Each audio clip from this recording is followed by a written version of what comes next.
방 안에 걸려있는 할머니 사진을 바라보는데 그리움에 저도 모르게 눈물이 나오네요. 우리 할머니는 지방에서도 작은 마을에 사셨어요. 멀기도 멀었지만 엄마 아빠가 항상 바빴기 때문에 할머니를 자주 찾아뵐 수가 없었는데요. 어느 날 장사를 하던 엄마 아빠가 이른 새벽 도매시장에 물건을 떼러 갔다가 교통사고가 나서 두 분 다 세상을 떠난 뒤로 저는 선택의 여지 없이 할머니가 사는 곳으로 갈 수밖에 없었어요. 친가 외가에 친척들이 있었지만 아무도 저를 맡겠다는 사람들이 없었기에 저에게는 어떠한 선택의 여지가 없었거든요. 그렇게 큰아빠 손에 이끌려 내려간 할머니 집은 작고 허름한 그런 집이었어요. 아파트에서 나고 자랐던 저에게 할머니 집은 그저 불편하기만 했어요.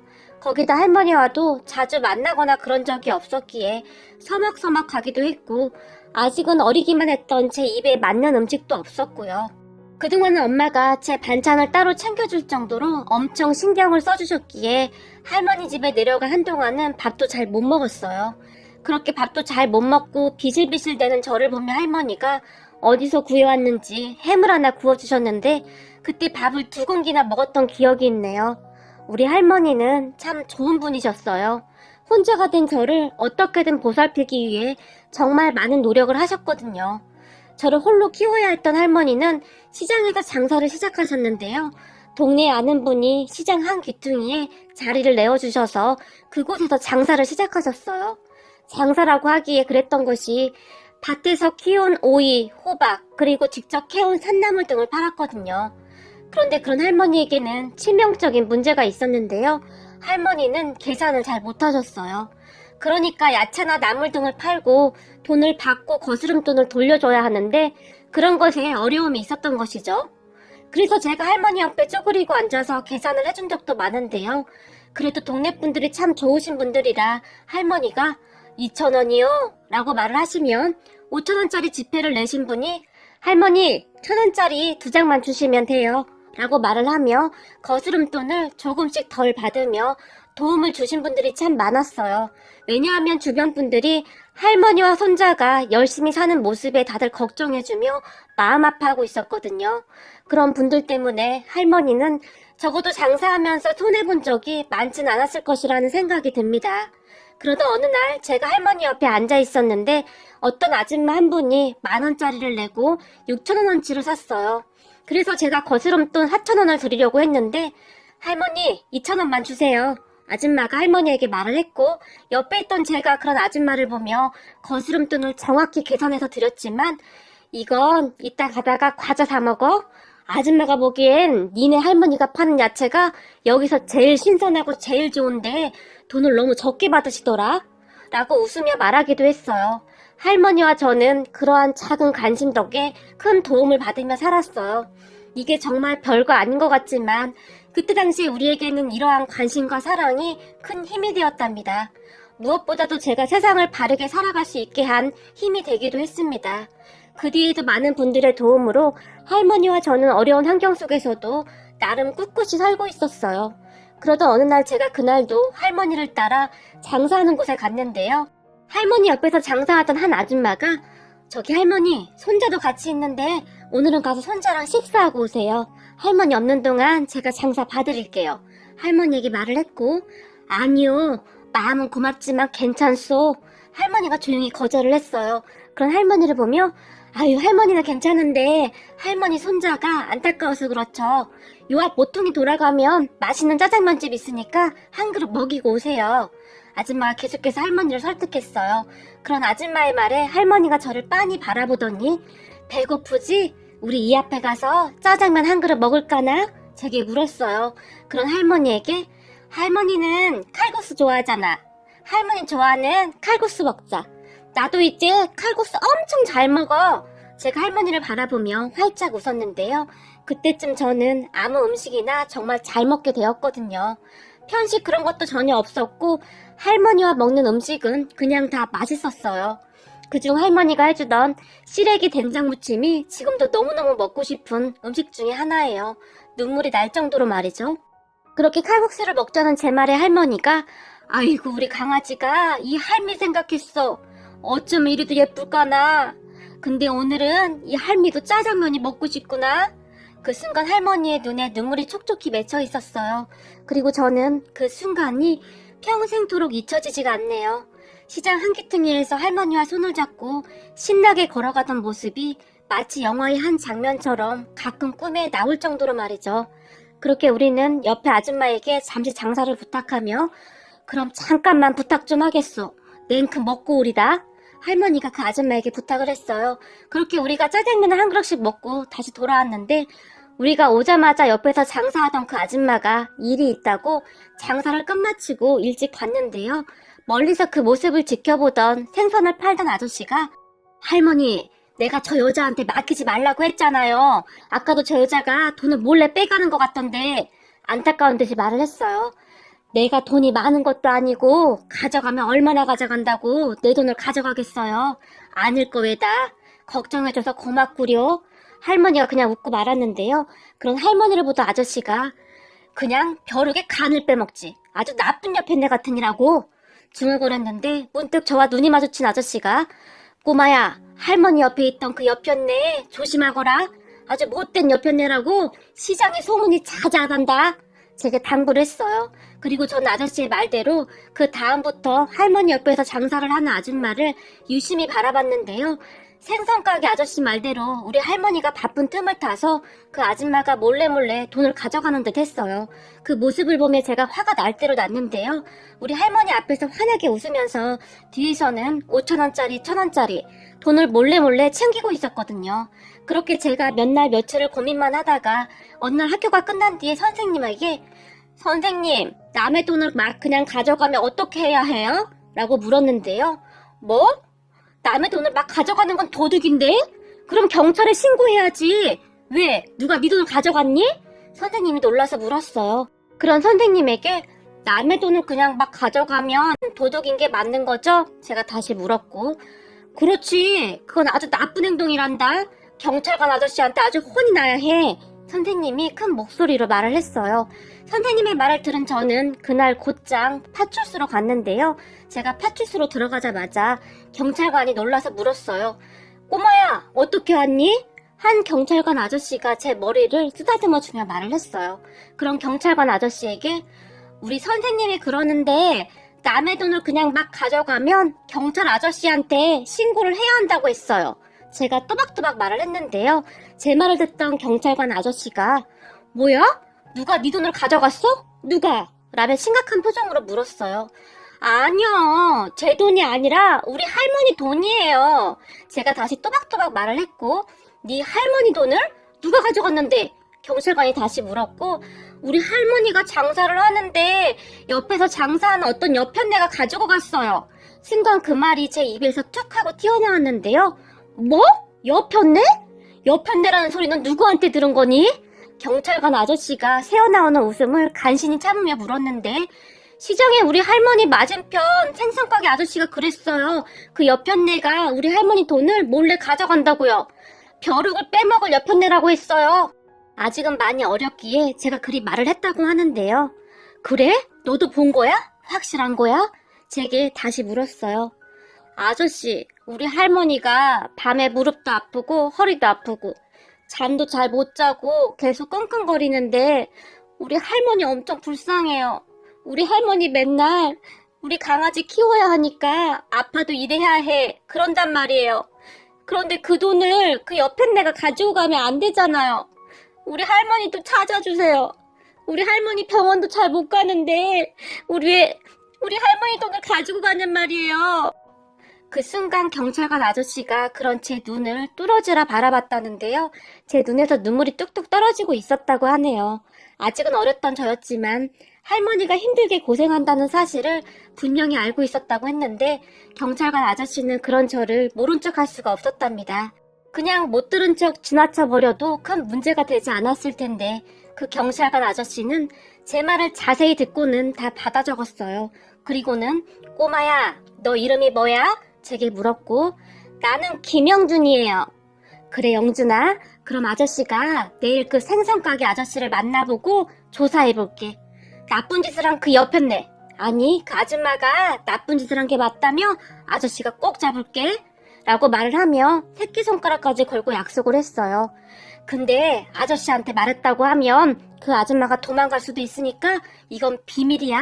알았지? 내일 아저씨가 그 생선가게 아저씨를 몰래 만나볼 거니까 넌 꼭 비밀 지켜야 해. 라며 당부까지 했어요. 그렇게 다음날 경찰관 아저씨가 시장에 몰래 와서 생선가게 아저씨를 만났고 생선가게 아저씨의 진술을 토대로 할머니가 장세할 때마다 몰래 숨어서 그 아줌마를 지켜봤다는데요. 얼마 오래가지 않아서 할머니의 돈을 슬쩍하는 걸 딱 잡아냈어요. 그렇게 아줌마는 파출소에 끌려갔고 잘못했습니다 라며 벌벌 떨며 빌어댔어요. 그런 아줌마를 보며 이봐요 아줌마 어디 할 짓이 없어서 그 할머니 돈을 그렇게 몰래 가져갑니까? 주변에 물어보니 할머니와 손자 둘만 살아서 그렇잖아도 사람들이 십시일반으로 도와주고 있다고 하던데 그런 사람들을 도와주지는 못할 망정 오히려 하루 종일 어렵게 번 그 돈을 가져갑니까? 당신이 그러고도 사람입니까? 경찰관 아저씨가 화까지 내며 말을 했다는데요. 잘못했습니다. 제가 잠시 정신이 나갔었나 봅니다. 가져간 돈은 다 돌려드리겠습니다. 제발 한 번만 용서해주세요. 라며 손이 발이 되도록 빌었다고 하네요. 그리고 우리는 그 경찰관 아저씨 덕분에 할머니의 돈을 돌려받았는데요. 사실 얼마를 가져간지는 잘 모르나 경찰관 아저씨 말로는 양심껏 더 줬다고 했어요. 그리고 그 아줌마는 그 뒤 시장에서 쫓겨났는데요. 동네가 작았기 때문에 그날 그 사건이 시장에 쫙 퍼졌고 에이 양심도 없는 옆에네야 어디 할 짓이 없어서 영준이 할머니 돈을 슬쩍해. 그 돈이 어떤 돈인데 네가 사람이야? 생선가게 아저씨가 순간 들고 있던 생선을 있는 힘껏 내리쳤고 그러게 저런 인간들은 콩밥을 먹어봐야 해. 꼴도 보기 싫으니까 당장 꺼져. 튀김가게 아줌마도 그 옆을 지나가면서 큰 소리를 질러댔어요. 그렇게 시장 사람들은 인간 같지도 않은 것 같으니라고 당장 꺼져! 라고 모두를 합창을 하듯이 소리를 질러댔고 손님들조차도 저런 사람은 우리 동네에서 발을 붙이게 하면 안 돼요. 저 옆편네 집에서 절대 뭐 사주면 안 됩니다. 라고 할 정도였어요. 그러던 어느 날 그 아줌마가 결국 동네 시장에서 쫓겨났어요. 어느 날부터 시장에서 조용히 사라졌는데 시장 사람들이 아주 잘 됐어 그래. 괜히 우리 동네 시장 물이나 흐려놓고 내가 속이 다 시원하네. 라는 말들을 했어요. 그리고 그런 저를 보며 동네 사람들이 아주 잘했어. 우리 영준이가 보통 똑똑한 게 아니구나. 할머니가 아주 든든하시겠다. 라고 말을 하며 할머니와 저를 더욱 살뜰히 챙겨줬어요. 거기다 그 사건으로 인해 그새 경찰관 아저씨와 친해졌기에 수시로 아저씨를 찾아갔는데요. 아저씨, 병원 가려면 어떻게 해야 해요? 돈 많이 있어야 해요? 그 아줌마한테 받은 돈으로 병원 갈 수 있어요? 제가 물었다는데요. 병원은 왜? 어디 아파? 경찰관 아저씨가 제게 다시 물었고 아니요, 저 말고 우리 할머니요. 우리 할머니 병원 가야 해요. 우리 할머니 무릎이 많이 아파요. 밤마다 아파서 끙끙거리며 울기도 해요. 그 순간 제가 그렇게 대답을 했다는데요. 눈에 눈물이 그렁그렁 하더랍니다. 그런 제 말에 경찰관 아저씨가 다시 제 머리를 쓰다듬으며 그럼 아저씨랑 할머니 모시고 병원에 갈까? 아저씨가 병원 의사 선생님도 잘하는데 라고 말을 했고 제가 펄쩍펄쩍 뛰면서 좋아했답니다. 그리고 우리는 할머니를 모시고 병원에 갔고 병원에서 무릎에 주사도 맞고 약도 받았는데요. 그 모든 돈은 경찰관 아저씨가 계산을 한 것 같았어요. 그런 아저씨를 보며 아저씨 나도 돈 있는데? 라고 말을 했지만 그건 나중에 할머니랑 맛있는 거 사 먹고 오늘은 의사 선생님이 공짜로 다 해줬어. 아까 아저씨가 그랬잖아. 의사 선생님이랑 친하다고. 괜찮아. 라며 제 머리를 쓰다듬어 주셨어요. 경찰관 아저씨와 저는 그렇게 더욱 친해졌는데요. 경찰관 아저씨는 그 뒤에도 할머니와 저를 계속 챙겨줬어요. 가끔 우리 집에 놀러 오기도 했는데요. 어느 날은 저에게 혹시 할머니한테 무슨 일이 생기거나 친구들이 힘들게 하면 아저씨한테 말해? 알았지? 라며 연락처를 줬어요. 그리고 며칠 후에 아저씨, 우리 반에 김태진이 나 자꾸 힘들게 해요. 내 옷이 크다고 큰 소리로 웃었어요. 제가 울먹이며 전화를 하기도 했어요. 지금 가만히 생각해보면 아마도 할머니가 옷을 좀 크게 사서 입혔던 것 같아요. 형편상 한 번 사면 오래 입어야 했을 테니까요. 그래? 그 녀석 그거 안 되겠네? 그럼 아저씨가 내일 학교로 갈게. 내일 몇 시에 끝나는데? 라고 물어왔고 제가 학교 마치는 시간을 알려줬는데요. 그리고 다음날 정말로 아저씨가 교문 앞에 서 있었어요. 그렇게 아저씨와 저는 교문 앞에서 친구 태진이를 기다리고 있었고 잠시 후에 태진이가 나왔는데 야, 김태진! 우리 아저씨가 너 잠깐 오래! 라고 불렀고 그 말에 태진이가 잔뜩 겁을 먹은 채 다가왔어요. 아저씨는 그런 태진이와 저를 데리고 근처 분식점에 들어갔는데요. 우리에게 떡볶이와 튀김, 김밥 등을 잔뜩 사줬고 태진아, 나 영준이 삼촌인데 네가 자꾸 우리 영준이를 놀린다면서? 우리 영준이랑 친하게 지내면 안 되겠니? 라며 친구 태진이에게 부탁을 했어요. 그 말에 태진이가 고개를 끄덕였는데요. 그런 태진이를 보며 아저씨가 우리 영준이는 이미 알고 있지만 아저씨가 경찰이거든? 근데 아저씨가 얼마 전에 혼자 나쁜 사람을 3명이나 한꺼번에 잡았거든. 아저씨가 태권도를 굉장히 잘해서 손은 쓰지도 않았는데 발차기로만 3명을 한꺼번에 잡아버렸단다. 그러니까 너희들도 절대 나쁜 짓 하고 다니면 안 돼. 알겠니? 아저씨가 친구와 저에게 당부를 했어요. 그런 아저씨 덕분이었는지 친구와 저는 금방 친해졌어요. 그렇게 우리는 지금까지도 둘이 절친이랍니다. 저는 그렇게 나름 참 잘 자랐어요. 그리고 저는 현재 경찰이기도 합니다. 저를 도와준 경찰 아저씨를 보며 경찰이 되기로 했고 정말 열심히 공부도 했어요. 할머니는 평소에 참 마음 아파하셨는데요. 우리 강아지 불쌍해서 어쩔까나. 엄마 아빠만 그렇게 되지 않았어도 편하게 공부했을 텐데 이 할미가 형편이 안 돼서 네가 고생만 하는구나. 그때 제가 야간대학에 들어갔고 야간대학에 입학했다는 말을 듣고 할머니가 눈물을 그렇게 흘리셨는데요. 할머니, 난 할머니가 있어서 정말 좋았어. 내 어린 시절은 할머니 덕분에 정말 너무너무 행복했어. 그러니까 조금만 참아. 내가 열심히 공부해서 경찰만 되면 우리 할머니 호강시켜 줄 테니까. 라며 할머니를 안아드렸어요. 처음 할머니 집에 내려갔을 때는 제가 할머니 품에 안겨서 잠이 들곤 했었는데 그쯤은 제가 할머니를 안아드려야 할 정도로 할머니 몸이 많이 작아지신 듯 했어요. 그렇게 대학에 입학한 저는 학교 생활과 함께 돈을 벌어야 했으니 할머니와 떨어져 지낼 수밖에 없었는데요. 저는 정말 너무너무 바빴어요. 주말에도 일을 해야 할 정도로 말이죠. 그러던 어느 날 할머니 건강이 많이 안 좋아지셔서 병원에 입원을 하셨고 한동안 제가 그 자리를 지켰어요. 그러던 중에 우리 할머니가 돌아가셨는데 정말 마음이 아픈 게 우리 할머니는 제가 경찰이 되는 모습을 못 보고 돌아가셨어요. 우리 강아지 바르게 잘 커져서 고맙다.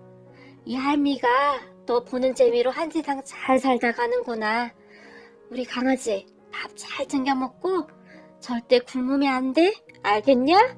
할머니가 제 손을 꼭 잡고 말을 하셨어요. 그렇게 걱정되면 할머니가 오래오래 살면 되잖아. 나 이제 할머니 없이는 아무것도 못하는데.